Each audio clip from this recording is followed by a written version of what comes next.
always a big budget that we present, and it's interesting because it's instructional technology, but it also encompasses so much. So, even Margaret mentioned some of the programs that she utilizes, which helps subsidize a lot of the costs, a lot of this software, contractual, a lot of programs that are running all come in collaborative decision making with the team and with our teachers and what we need for our students. So some of it is your basic tech stuff, and some of it is really curriculum instruction, special ed needs, E&L needs, or day-to-day needs for teachers and students. So, we look at the budget. When I took over this position a little over a year ago, my goal was to try to see, what we were spending, how we could save money efficiently, responsibly, looking to see what we could cut. Sometimes, reevaluating and reassessing certain purchases, what the use is. So, constantly thinking about that as I look at each item that I have to pay for. So, a big thing is continuing the one-to-one initiative that was started a few years ago by Dr. Swerdloff. So this past year, Frank G began their one-to-one initiative. They brought in the Chromebooks, and as we saw a few months ago from the teachers presenting, the K-1 teachers have been using the iPads, which has been a great success. So now all 3 elementary schools have one-to-one, which is really exciting. So teachers and students constantly have technology if they need it. They're not using it all day long, I promise you. They're using it for an iReady assessment, or maybe they're doing Dreambox on it, or maybe they want to do some brainstorming and collaboration and Google Classroom, or whatever it may be that the teacher's utilizing for them. But they have all of it as touchscreen, so whether it's a Chromebook or an iPad, they have those tools. So now, as we move to look to the middle school, these are going to be bigger conversations as we think about what one-to-one looks like as we start moving to the secondary level. Again, like I said, constantly trying to see where we can reduce costs and be more efficient in what we're spending. The big thing that you're going to see that I'm going to talk about is really implementing the newly updated laws that New York State Department of Ed has put forth regarding data privacy and cybersecurity. So this is something that is not funded. It's an unfunded mandate, and so I've been doing my best to figure out ways to be really fiscally responsible and also be responsible and technology-wise, and ensuring that we're doing the right thing for us, and also complying with the law that goes into effect July 1. So this is our 5-year plan. As I reiterated, that we've done the one-to-one, and as we look to the middle school, I've already had 2 meetings with middle school staff where we meet with representatives of the building, tech coaches, grade level, the principal, assistant principal, to really talk about what is it that one-to-one looks like at a middle school. What do they need? And not just replacing what they currently have to replace it, but really being smart about what teachers want to use, what teachers want to use, students want to use, and trying to see where we can cut costs as well. So the art department might have different devices and technology than a math teacher may have.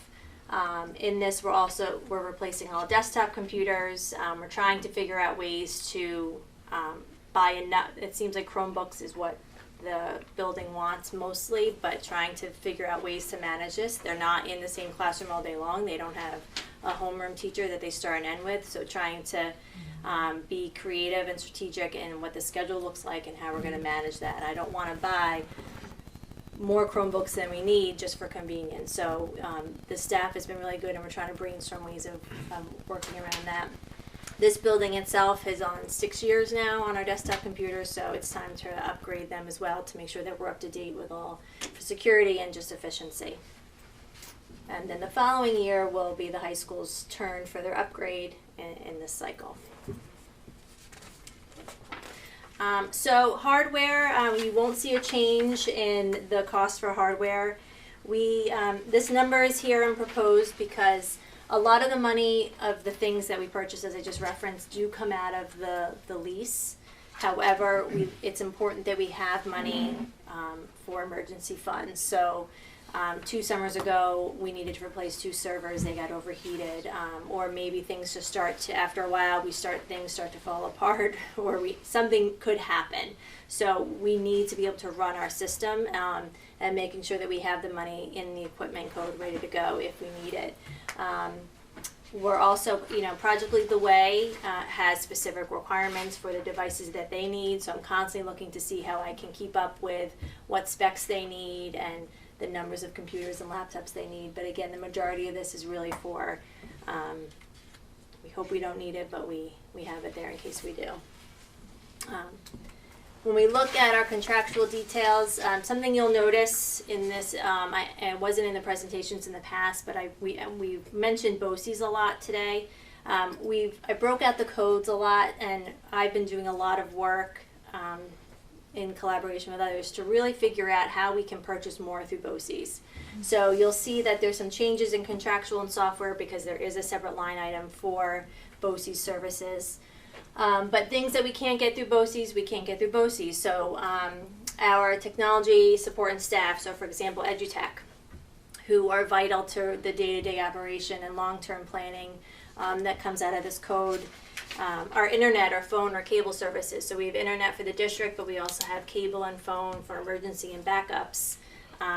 Some of our network monitoring for cybersecurity and data privacy issues come out of this if it's not something that we can purchase through BOCES. So, for example, the backups of our systems that support Envision would come out of this.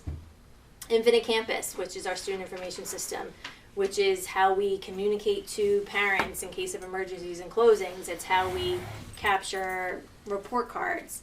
So we've been also looking to expand the suite of what Infinite Campus offers so we can add more tools for parents and students to access their information, but this is just a large component of how schools run day to day. Basic things like our printer fleet, that's something that we've cut costs down a lot. When I first came on, I saw that there was a lot of printing being done, color printing. So as we've been replacing building to building, we've been looking to not replace as many printers or replace with black and white printers, more efficient models. So we work closely with our vendor there and looking to see the most efficient way of maintaining printing as much as we can. Avoid printing is great, but there are times where we need to have the paper. But we have cut down those costs, and our auditor keeps a very close eye on what those are line items, so she keeps me in check as well. And then just basic software support as well. Again, anything that doesn't come out of BOCES and we may need support with. We have our board meeting being filmed here this evening. This comes out of this code. So things like faxing, translation services, variety of necessary things for the district. When we look at software, so again, some of the programs that support all of the classrooms K-5 come out of this, but even our website. So our website's hosted by Blackboard. That's $19,000 to host our website and use all the tools that come with it. We use Adobe Suite, the cloud for our art program, for our offices. This comes out of this code. Our filtering systems and monitoring, so whether it's Microsoft or other programs that we have, all comes out of this. And again, anything that there are programs that are going to be helpful. I'll go into a little more detail about data privacy, but we do need some software that's going to help our students and teachers manage and monitor what sites and programs kids are using that fulfill the requirements of the new changes in the law. So when we look at BOCES services, this is where you're going to see your biggest jump, and you may all take a deep breath as you look at the change in the cost. Like I said, there is a new law that just got passed and ratified, and the expectation for implementation is July 1 of this year. So I'll talk a little bit more detail about what's required for data privacy and cybersecurity, but it is going to require funding. It's an unfunded mandate, and I'm doing my best to try to find the most fiscally responsible way of implementing the things we need to implement and ensuring that we're doing it quality and not affecting instruction, supporting our teachers. But with BOCES, we're able to use Smart Learning Suite, so that is a program that a lot of our teachers use day to day on their smart boards or their smart panel, as this is. And this is one of the things we did purchase this year, if you guys remember. So we have this nice panel that we're looking at. Model schools and the Lyric. So the Lyric is supports us on a lot of technology and a lot of our data services. Model schools is through Putnam Northern Westchester BOCES. They provided a lot of professional development for our tech coaches. They also provide support for me, and they provide PD for a lot of the software that we purchase through them. So if we purchase iReady and Dreambox and all these programs, they're also providing professional development to go with that. So we're not just putting tools in front of teachers without any know-how, they're providing that guidance. But let me get into the big jump. So EdLaw 2D has already been in place for a while. So this references the privacy of student information. So PII, so you're gonna hear that term a lot.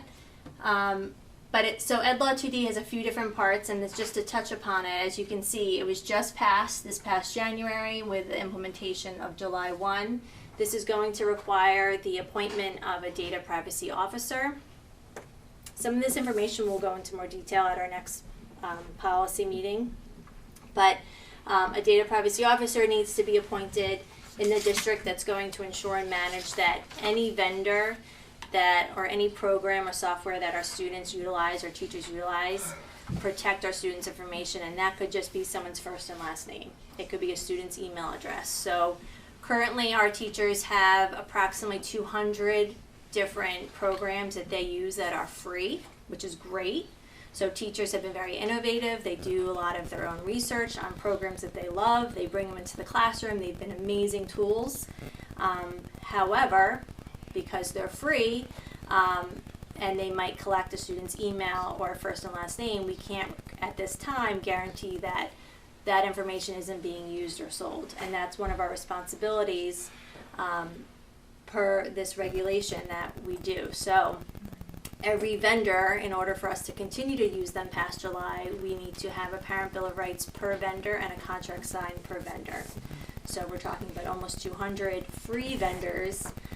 It's going to be quite a challenge. The ones that we purchased already through BOCES or that iReady, Dreambox, programs like that, we have that covered. I'm already managing that. So it's trying to work right now with our staff to identify what programs they need, what programs ask for PII, and trying to figure out how we're going to manage that. So there are some tools that I've been looking at through the help of BOCES. Like we said, BOCES vets a lot of different vendors, so we've been able to identify some good sources out there that will help us in managing this huge task. Additionally, there's going to be some changes in the requirements in our cybersecurity. It's a lot of systems we already have in place, so I feel really confident, but the state is asking everybody to follow a specific framework, basically a rubric and a check mark, ensuring that we have systems in place. So it's going to include things like penetration testing, threat assessment, making sure that our systems are safe. But again, these are some things that we'll go into a little bit more detail when we have a policy committee. So that's why you see a big jump from the prior page when we look at what's going to be coming. But I'm trying to purchase as much as I can through BOCES. BOCES just this week is having their board meeting where they are approving all of the vendors that they've vetted. A lot of directors of technology in the region have met with these vendors. We've sort of all interviewed them collaboratively. So once BOCES has their board meeting, I'm able then to start figuring out which vendors are going to work for us. Can I just ask one quick question? Mm-hmm. Does the law apply to both student technology, education technology, and administrative technology? The only thing connected to administrators is the APPR scores.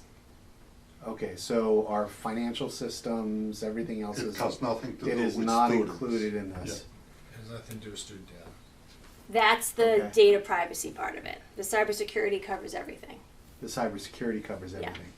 Remember a couple of years ago, there was a big issue with testing companies who may or may not been either hacked or selling student information, and the state changed testing vendors and so on and so forth. This is the next step of that to make sure there's different layers before we buy software and before other people can have access to that data. So did we do an assessment of our administrative systems to make sure there is no PII? That's, I believe, Like, part is of that- what, So anything that we currently buy, like I was saying, so Infinite Campus is all of our data. So Right. that, yes, that is already, those vendors that we use already have contracts in place. The biggest challenge is going to be those that we are unaware of, which is why I've been working on surveying teachers to gather a list of the vendors they want. We're going to be adding a product called ClassLink next year. ClassLink is similar to Clever. If anybody knows what Clever is, it's a way for a single sign-on. So some of our programs, kids can log in with their school email and password, and it links them into all the different programs with a single sign-on. With ClassLink, when teachers log in the fall and students log into their computers, they will see a ClassLink window, and it will be everything that's been vetted will be there. Anything that's not vetted will be blocked by our system and our firewall. And then if people would like to use it, it will have to go through the software approval process, which is going to be a whole nother area that we need to figure out and identify how we're going to be doing that, and that will come under the data privacy officer. But to ensure that we get the contract signed, we get the parent bill of rights signed, and the parent bill of rights and the list of all these products also has to be listed on our website. So when it comes to other district technology that's not educationally related, have we done an assessment to make sure there's no student PII? For example, the kids are logging in on the Wi-Fi.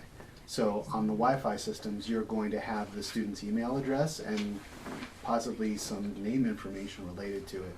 So there will be, because an email address is considered PII. Mm-hmm. So we have PII on other systems. Are they subject to this law also, or if they're not, are we doing anything similar We for those? own and manage that PII, so we're not selling it to anybody. So it's really anybody, a third party that would have the PII. But from a cybersecurity perspective also, because there's data privacy and cybersecurity is a component Right. of data privacy and vice versa. So part of it is ensuring that we're following the NIST framework for cybersecurity. Okay. So that's something we're working with. EduTech is, again, because there's been so many changes, I have to say it's been amazing to have the collaboration of so many of the directors of technology across the region, and the fact that EduTech works with a lot of these districts. So the president of EduTech is working with us on narrowing down some of our policies and aligning what we currently have following the NIST framework, and is going to be guiding us through that. So we're going to be working in teams. Every school district's a little bit unique in our own systems, but ensuring that we follow so that's the expectation of July 1, that we make our best effort at this point.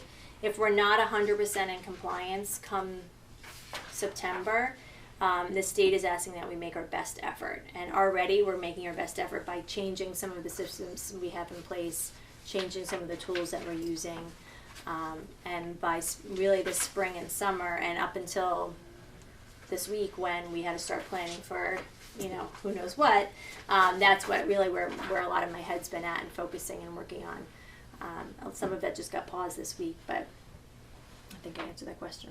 There's a Okay. lot to it. Because I Yeah. also, I think about financial systems too, and there's a lot of PII in financial systems because you're going to have payees, you're going to have records of our employees. So there's yeah. a lot. It's not just We can go students. into this in more detail when we're talking about the policies too. We have Yeah. Yeah. the tech people coming. I just want to Yeah. make sure that we're not missing something as we're doing this project and we budgeted for it. Yeah. Because that's a big component Yep. of it. Yeah, because I agree with the state, these expectations and standards. Mhm. What I don't agree with is that they're not giving us any Unfunded. Right. funds Right. to support it, because it's Yeah. it's a lot, and these are the expectations that a lot of corporations have, where they have teams and teams of people who specialize in cybersecurity. Most of us that are in our position are educators who are trying, went into this for instructional technology, and so that's again the value of having BOCES as a support and EduTech as a support that are really helping guide us. I've learned a lot more about cybersecurity in the past 4 or 5 months than I ever thought I would, and I'm learning more and more. And we've been trying to educate. So, just even this year, trying to communicate to staff about, best practices and, awareness of phishing emails, just constantly reminding them, and trying to tell them, don't delete this email, please read it, and update your password. And we now have a system where even our devices are getting quarantined if the firewall detects that there could be something wrong. Ironically, it's called quarantining. So the devices become quarantined. Our guys then can go identify, is it a valid issue, is it not a valid issue, and then put that Chromebook or the device back online. Especially when people are bringing their own devices from home, it's also looking at that. So we've already upped the game a lot this year. So I'm pretty confident that as we do this work, we're going to already be in alignment, but it's just going to be a triple, quadruple check on what we're already checking. Okay. Thank you. All right, so the exciting stuff, supplies. We're going to go down in supplies, and that's again just because I'm looking to see what we're actually using and what we actually need. But supplies can be something as basic as a case for the iPads. When you saw the teachers come in and show the kindergarten, first grade cases for those iPads, we try to find the most affordable version that we can, while also being useful. Everything from power cords, cables, a projector bulb, that we have in here that we're not using as much in here, but in a lot of classrooms that are still using older version of smartboards have projector bulbs. So all these things that kind of add up. Pens for the smartboard, wipes, things like that. So I found that I was able to reduce that by 30% just based on need and what I see that we're using, and trying to be a little bit more conservative with those supplies and knowing we need to spend it on cybersecurity. So with the lease, like I said, with the middle school, these are the conversations. One of the things we are looking at is some cost savings between smart panels and smart TVs. We find that as we're getting older, in the level of school, that not all students need to be interactive with the panel. And so maybe a smart TV with an iPad to the teacher might be a more cost-effective method. So we're looking at some of those options. We're piloting one right now at the high school. And we have some teachers who are going to be trying that out next year at the middle school. We don't need to replace as many smart boards as we did last year. We had a lot that needed to be replaced, so we replaced 21 last year. Did you replace smart boards with smart boards? With smart panels. Okay. We have one teacher this year piloting the TV, and the high school also has some other smart TVs. We've been using that in some of the gym classes where in the fitness rooms, they have an iPad and they're able to control apps that they project to the TV. So that's something that we're really looking at when we think about the middle school, and not replacing all smart boards with panels, but maybe some content areas might benefit from a smart TV instead with an Apple TV or Chromecast. Yeah. And this is the total overview. And again, as indicated, you'll see that increase. I think we did pretty well considering, everything that we use goes up slightly, and that we do need to add some funding to support the expectations of the new law.